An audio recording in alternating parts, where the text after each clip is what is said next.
ce match-là, quand je disais que je ne sentais pas que ça allait être compliqué, et c'est arrivé.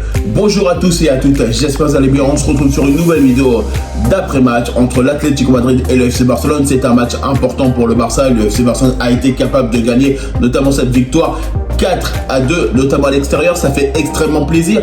Honnêtement, on a eu chaud dans ce match-là, il faut le dire, parce qu'effectivement, le FC Barcelone a réussi à gagner, a été capable d'avoir les choses pour eux, pour remporter les 3 points. Il ne faut pas oublier que le FC Barcelone voulait absolument garder le leadership de ce championnat. Le problème qui, moi, me pose aujourd'hui, c'est un FC Barcelone qui a lâché au tout début du match, ce match-là. Et ça, honnêtement, il faut qu'on fasse très attention à ce genre de choses, que ce soit en Ligue des Champions, en championnat ou en phase de coupe.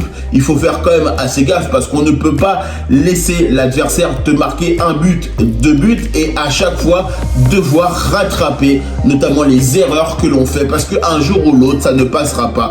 Et ça, honnêtement, c'est ça qui me fait peur dans ce FC Barcelone actuellement parce que effectivement le FC Barcelone, on sait très bien à quel point on est talentueux. On a des joueurs qui sont capables de marquer, que ce soit Rafinha, notamment Robert Lewandowski, Lamine Yamal et tous les autres remplaçants qui sont qualitatifs. On sait très bien Ferran Torres qui a encore marqué un doublé et bravo à lui parce qu'il a quand même marqué 11 buts en étant remplaçant cette saison. Et honnêtement, on sait très bien qu'il est le super sub du FC Barcelone. Et c'est vrai que le FC Barcelone, pour moi, a fait quand même un excellent match sur certains aspects. Oui, on peut le dire sur certains aspects parce que sur d'autres aspects, il y a des choses à modifier. Parce que honnêtement, c'est un FC Barcelone qui, pour moi, dans ce match-là, on a eu des occasions, on a eu le jeu, on l'a bien vu que l'Atlético Madrid, ils allaient jouer en bloc bas, ils ont voulu jouer tout simplement avec 4 milieux, 4 défenseurs, attaquants et un GK. Voilà, clairement, on l'a bien vu. Une ligne de 2 remparts juste pour bloquer le FC Barcelone.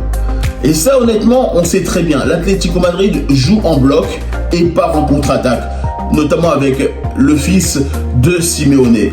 Et je dis bien aussi avec Julián Álvarez. Mais honnêtement, sur ce match-là, le FC Barcelone a réussi à performer, a réussi à marquer, a réussi à gagner. Ça fait le plaisir. C'est vrai. Parce que c'est un FC Barcelone qui, pour moi, a fait le nécessaire pour garder ce leadership de ce championnat. Il ne faut pas oublier que le Real Madrid avait été capable de gagner son match face à Villarreal. Il était important pour le Barça de absolument remporter ce match. Il fallait absolument qu'on soit capable, honnêtement, de prendre les points parce que forcément, sinon, le Real Madrid allait prendre potentiellement le leadership de ce championnat et aller profiter des erreurs des adversaires. Mais c'est vrai que pour moi, sur ce début de match, ça coince un petit peu. J'ai l'impression que le FC Barcelone, pour démarrer, il faut chauffer un petit peu la locomotive. Il faut être capable potentiellement d'attendre que le Barça commence à se chauffer pour aller chercher la victoire. Et ça, honnêtement, c'est quelque chose qu'on doit évoquer parce qu'effectivement, le Barça, quand même, doit faire attention. On l'a bien vu quand même face à l'Atlético Madrid. Il va y avoir un autre match qui va arriver le 2 avril. Il faut absolument qu'on ne fasse pas ça. Parce que de toute façon, l'Atlético Madrid et Simeone, ils connaissent potentiellement les erreurs qu'on peut commettre. On sait très bien à quel point on peut souffrir sur certains aspects défensifs. Et ça, je le sais très bien, qu'ils vont profiter de la situation. Honnêtement, on le voit bien que Simeone, il est capable de donner et indiquer les points faibles ou les erreurs du FC Barcelone, en tout cas sur certains aspects au niveau défensif. Et là, honnêtement, on le voit bien, à chaque fois, on se fait avoir. À chaque fois, on démarre mal notre match sur des matchs face à l'Atlético Madrid. Et là, honnêtement, on a gagné 4-2, ça fait extrêmement plaisir. Mais il va y avoir un autre match qui va arriver, notamment au même endroit, pour la Copa del Rey le 2 avril, il va falloir absolument le gagner et faire très attention à ce qu'on est capable de faire sur l'aspect défensif. Honnêtement, on sait bien que Araujo, il est beaucoup plus solide que Cubarsí. Honnêtement, ça a été totalement vérifié. Et ça, c'est une réalité des choses. Même si forcément, je ne dis pas que Cubarsí n'est pas capable de faire des bonnes choses. À certains moments d'un match notamment, non. Mais c'est à un moment donné, il faut être capable aussi de se dire, c'est des matchs importants. Là, on arrive au mois d'avril et quand même, il faut être l'équipe la plus stable possible pour affronter des adversaires de qualité, que ce soit notamment sur des quarts de finale de Champions League, potentiellement sur des demi-finales de Champions League, sur notamment la demi-finale retour qui va arriver pour la Copa del Rey et potentiellement la finale aussi. Donc c'est pour ça que le Barça doit être capable sur l'aspect défensif d'être beaucoup plus vigilant, notamment sur cet aspect. Parce que ce secteur-là, il est d'une importance capitale. Si vous avez une charnière centrale qui est solide, si vous avez une charnière centrale qui est capable de bien défendre et qui te permet notamment de sécuriser ton gardien, parce qu'il fait un travail exceptionnel, notamment Chesney, sur quand même 16 matchs qu'il a joué, et tu sais très bien à quel point il est important. Et ça, je suis totalement d'accord. Mais si tu veux que ton attaque, elle soit aussi performante, il faut aussi qu'on soit capable d'avoir une défense qui va être solide et permettre justement à tes attaquants de surtout pas stresser, de se dire ok, on a une bonne défense, on va redescendre notamment pour aider la défense, mais on a confiance à notre charnière centrale.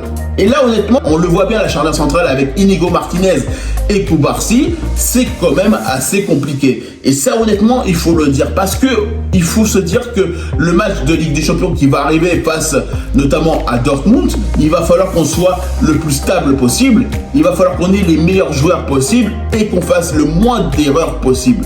Parce que honnêtement, quand tu joues sur des matchs de Champions League où tu sais que potentiellement il va y avoir de l'intensité, il va y avoir de la détermination, il va y avoir le risque potentiel de faire des erreurs, ça c'est pour toutes les équipes. Mais si on a envie de se qualifier en Ligue des Champions ou en finale de Copa del Rey, il faut qu'on soit capable sur l'aspect défensif d'améliorer ce secteur-là qui peut nous être défavorable sur plusieurs aspects et sur plusieurs matchs. Et ça, c'est quelque chose qui, pour moi, aujourd'hui, ça m'a sauté aux yeux parce que, honnêtement, le Barça a gagné. Ça, c'est magnifique. Ça fait pas mal de temps qu'on voit que le Barça continue à performer. Mais il y a ce petit bémol qui, pour moi, peut me déranger parce que, comme je le disais tout à l'heure, sur certains matchs, ça peut se coincer. Parce que tu sais très bien que si tu joues face au Bayern Munich, si tu joues face à l'Inter, si tu joues notamment face à certaines grandes équipes potentielles en Europe et que tu fais un match avec une prestation pareille, ça peut coincer. Ça peut coincer parce que tout simplement, tu vas leur offrir un boulevard qui va être énorme, tu vas leur offrir beaucoup de choses et beaucoup d'opportunités pour marquer et c'est quelque chose que le Barça ne peut pas faire, notamment en championnat, en Ligue des Champions ou notamment en Copa. Et ça, honnêtement, il faut se le dire. Même si forcément le Barça a gagné, oui, ça on le sait, mais si on a envie d'être le plus performant possible, si on a envie de se qualifier potentiellement pour la finale de Champions League, il faut qu'on verrouille les secteurs où potentiellement on n'est pas encore préparé. Et ça, je le dis ouvertement. Et ça, je sais très bien que Hansi Flick, à mon avis, il a dû le dire notamment à l'équipe, à la mi-temps. Et clairement, les gars, on ne peut pas faire un match aussi défensif, aussi catastrophique. C'est pas possible.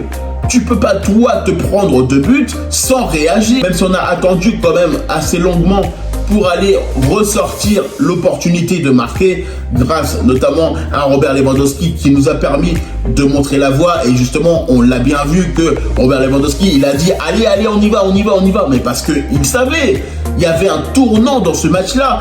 Vu que Robert Lewandowski a marqué, forcément le FC Barcelone allait être boosté. On sait très bien que derrière il y avait une opportunité d'égaliser. C'est ce qui s'est passé notamment au bout de 6 minutes après. Ferran Torres va marquer notamment le 2 partout. Lamine Yamal va marquer le 3-2 pour le FC Barcelone. Et là, honnêtement, ça a été le déclic du côté du FC Barcelone parce que tout simplement, la révolte du FC Barcelone. Mais s'il n'y a pas ce but de Robert Lewandowski, forcément, le Barça continue à s'enliser sur des aspects défensifs qui ne sont pas bons et on aurait pu perdre ce match. Est-ce que vous comprenez pourquoi je dis tout ça? Parce que pour moi, le FC Barcelone doit gagner et doit avoir la meilleure défense, la plus stable possible sur beaucoup de choses. Je sais très bien qu'il y a beaucoup de gens qui vont me dire oui, potentiellement, tu as été peut-être un peu dur sur l'aspect défensif de dire ça. Mais honnêtement, il faut voir les choses en face. Parce que on ne peut pas à chaque fois continuer à rattraper, à subir des erreurs, à performer sur un but qu'on va prendre de l'adversaire, sur un deuxième but qu'on va prendre de l'adversaire. Parce que ce temps-là qu'on a passé pour rattraper, on aurait pu le passer pour marquer beaucoup plus de buts et surtout pas stresser. Vous comprenez ou pas? En tout cas, moi, je vous remercie toutes les personnes qui prennent le temps pour regarder cette vidéo. N'hésitez pas à liker, commenter et partager. N'hésitez pas à me rejoindre sur mes différents réseaux sociaux, que ce soit sur X, Serve, TikTok, Instagram. Et moi, je vous dis tout simplement à bientôt pour une prochaine vidéo.